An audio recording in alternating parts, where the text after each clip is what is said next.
Bueno, vamos a comenzar a platicar un poco lo que es el nudo problemático y pues para poderos apoyar en la elaboración del, del ensayo que nos toca trabajar.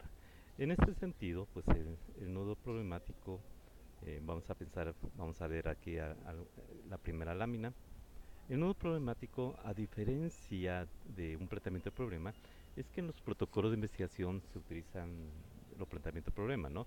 Un protocolo de investigación, pues obviamente tiene una profundidad mucho más amplia y se requiere herramientas, requieren metodologías, ¿sí? Se requieren modelos para hacer esa investigación y obviamente dentro del protocolo se determinan los planteamientos de problema que también tienen objetivos, tienen variables, ¿sí?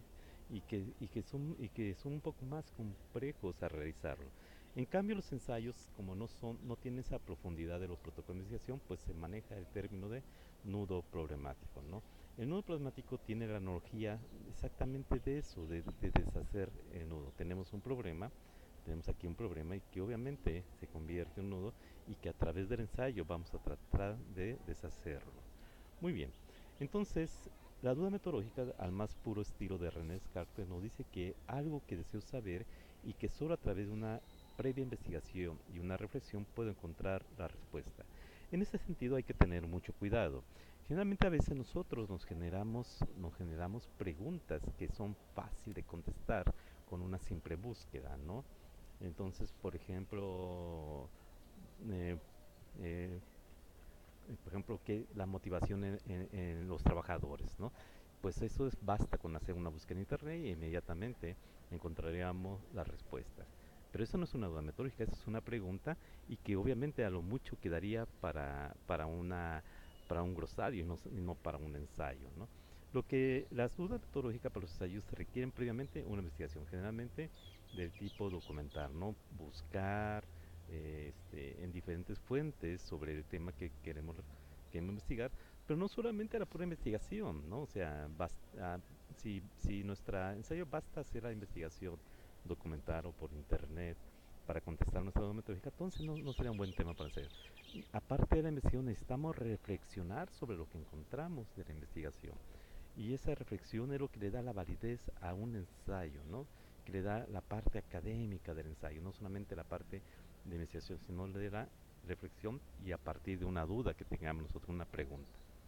Muy bien, por tanto tenemos que partir de esto, de la duda metodológica. Aquí tenemos un ejemplo del objeto, sujeto, forma de estudio y bueno, cómo se integra.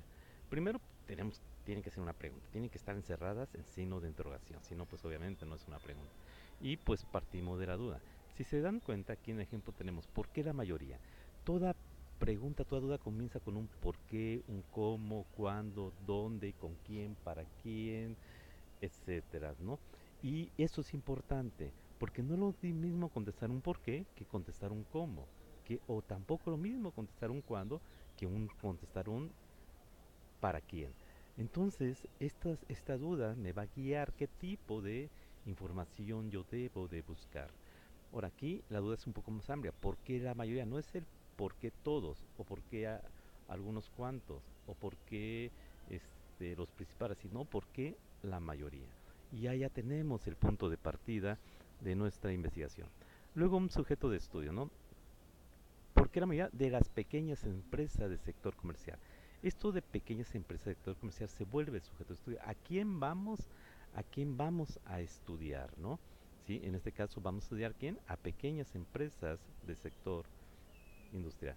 ¿Y qué queremos de esta pequeña empresa? Pues un objeto de estudio, o sea, un sujeto se relaciona, interactúa con un objeto de estudio. En este caso el objeto sería invertir en entornos estables. Ok, hay un sujeto, pequeñas empresas que necesitan invertir en entornos estables y por tanto esta parte de la inversión en entornos estables se vuelve el objeto de estudio. Pero los objetos de estudio generan fenómenos y en este caso sería la versión a riesgo. O sea, cada objeto de estudio tienen expresiones, ¿sí? Y esas expresiones se le llaman fenómeno de estudio. La expresión invertir, para este ejemplo, la expresión fenómeno invertir sería aversión a riesgo. La pregunta quedaría, ¿por qué la mayoría de las pequeñas empresas del sector comercio le tiene aversión a riesgo al invertir en entornos estables. Si se dan cuenta, las dudas son amplias, son grandes, por llamarlo de alguna manera, ¿no? Una duda metodológica corta, pequeña. ¿Por qué se motivan los empleados? Por ejemplo, es una duda demasiado corta, demasiado pequeña, que no se puede distinguir a ciencia cierta cuál será el sujeto, cuál será el fenómeno y cuál será el objeto de estudio, ¿no? Y obviamente ese tipo de preguntas se contestaría con una simple búsqueda de internet y no necesita reflexión para convertirse realmente en un tema de un ensayo. Entonces tenemos que ampliar lo más que pueda, tratando de localizar en nuestras propuestas de ensayo estos tres elementos, bueno, incluyendo la duda, estos cuatro elementos. Y obviamente, pues ya una vez teniendo la pregunta, podemos así construir nuestro tema de estudio del ensayo. La versión a riesgo al invertir en entorno estable de las pequeñas empresas del sector comercio. No es otra cosa que es solamente como la pregunta lo convirtió en una oración y ese sería nuestro tema de estudio. Muy bien, quedo a sus órdenes para cualquier duda que todavía se tenga por acá. Muy bien, nos seguimos viendo y saludos a todos.